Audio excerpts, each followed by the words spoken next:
escenarios donde caracterizamos otros escenarios.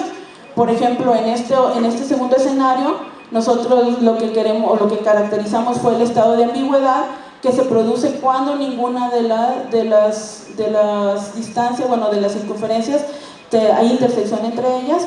Esto se da generalmente por la subestimación de las distancias que se generan.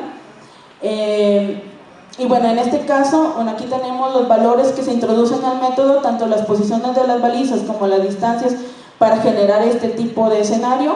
Y bueno, y aquí en negritas tengo, bueno, aquí tengo delta, que es el error que me generó tanto para trilateración como el error que me genera para multilateración probabilística, recordando que partimos del supuesto de que n está en la posición 500,500, y bueno, vemos que lo que yo he señalado como negritas es prácticamente el que tiene el menor error de localización. Por ende, para ese escenario en particular fue el algoritmo o el método que tuvo un mejor desempeño.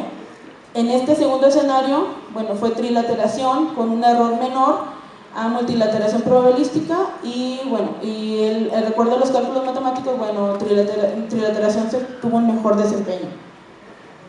En el caso del escenario donde que quisimos caracterizar otro error particular, cuando las circunferencias se intersecan en 6 puntos. Aquí en este tipo también se da por la sobreestimación de las distancias, y en este otro escenario, multilateración probabilística, los cálculos matemáticos pues le dieron un error menor a multilateración probabilística con respecto a trilateración. En este cuarto escenario, este escenario caracteriza el error que se incurre cuando las estimaciones de las distancias son imprecisas y cuando se genera solamente que un par de ellas se intersecten y el otro pues ni siquiera interseque con ellas. En este otro caso, en este otro escenario, también trilateración nuevamente resultó tener un mejor desempeño que multilateración probabilística. En el quinto escenario vamos a tener un escenario donde se caracteriza una circunferencia circunscrita en otra, y las otras dos mayores, bueno, se intersecan entre sí. En este escenario, al introducir los datos al método, los resultados matemáticos nos dan también que trilateración obtuvo un menor error de localización que multilateración probabilística.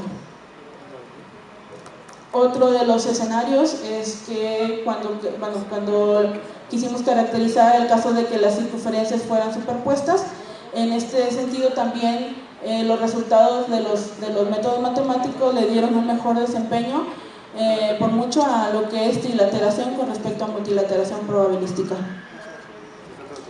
Y finalmente, en este último escenario, en el séptimo, lo que quisimos caracterizar fue lo que es el concepto de colinealidad.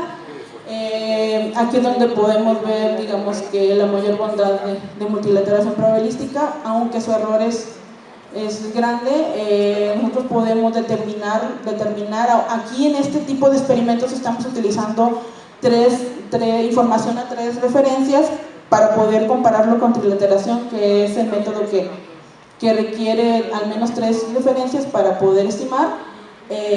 Nosotros podemos mejorar este resultado incluyendo más referencias en el caso de multilateración probabilística, pero bueno, en este caso, utilizando solamente 3 referencias, nos damos cuenta que nosotros al menos, o multilateración probabilística al menos pudo determinar posición con respecto a trilateración, que la solución de las ecuaciones pues nos dio indeterminada. O sea, al momento de tener esta colinealidad no pudo resolverse, bueno, más bien fue indeterminada la solución. También tenemos el segundo experimento. Aquí lo que nosotros planteamos es hacer un análisis de colinealidad. Prácticamente consiste en posicionar 2 balizas, fijar 2 balizas y el nodo a localizar, y una tercera baliza ir midiendo o ir moviendo, ajustando el nivel de colinealidad de tal manera que en un momento dado tenga un alto nivel de colinealidad. ¿Qué nos dan nuestros resultados? Bueno, Aquí en esta gráfica podemos ver los resultados de nuestro análisis de sensibilidad. En el eje de las X tenemos los niveles de colinealidad de las 3 balizas y tenemos nuestro error de localización medida en metros. Podemos concluir, bueno, de acuerdo a estas gráficas, que el multilateralización probabilística sufrió, fue menos sensible a lo que es el efecto de colinealidad con respecto a trilaceración, que rápidamente incrementó su valor. También tenemos nuestro tercer análisis de simulaciones. Nosotros utilizamos el algoritmo de DB-Hop, como es el algoritmo, como lo dije al inicio, el algoritmo estándar en la categoría de posicionamiento y en las manets. Realizamos la implementación distribuida de este algoritmo. La versión original utiliza trilateración.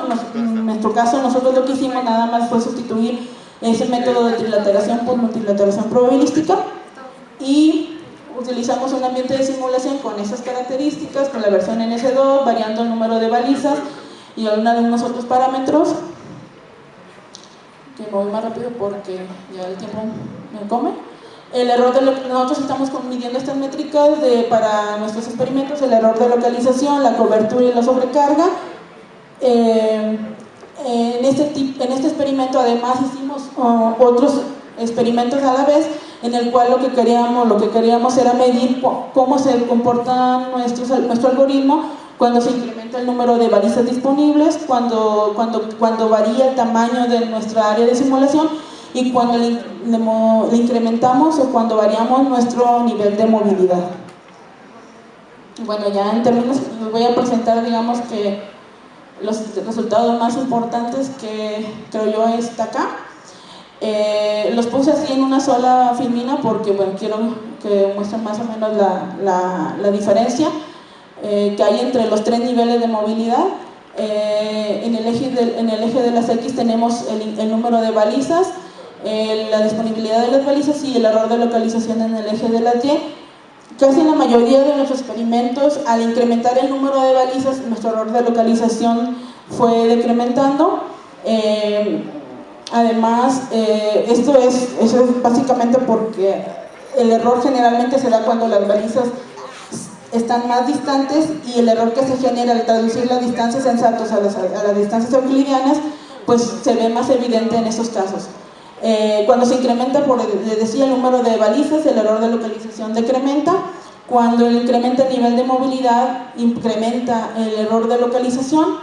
En estos 3 escenarios, nuestro método de multilateración se comportó mejor en todos los casos, y prácticamente la movilidad de los nodos, como conclusión a esto, tiende a reducir tanto la exactitud de la información de la topología de la red como la información de la localización que hay disponible para todos los nodos. No se comprometió para nada, bueno, en términos generales no se compromete la cobertura, que es prácticamente cuántos nodos lograron estimar su posición. Y finalmente, en cuanto a la sobrecarga, bueno, es lógico pensar que al incrementar el número de balizas disponibles, incrementa la sobrecarga de control, la cantidad de paquetes transmitidos en toda la red. Esto es también porque al incrementar el número de balizas, las balizas son las que periódicamente diseminan la información de localización, por ende ese es ese incremento. Y es alto porque el método en sí de DB-Hop, cada periodo de diseminación de información inunda 2 veces la red para informar, con información que va a ser útil para poder estimar la localización o estimar la posición. Al incrementar este nivel de movilidad, como conclusión, la sobrecarga disminuye, por un lado, y produce un impacto negativo sobre los errores de localización. Esto es porque la movilidad provoca principalmente que existan colisiones o que se pierdan paquetes por las colisiones y la congestión de las colas.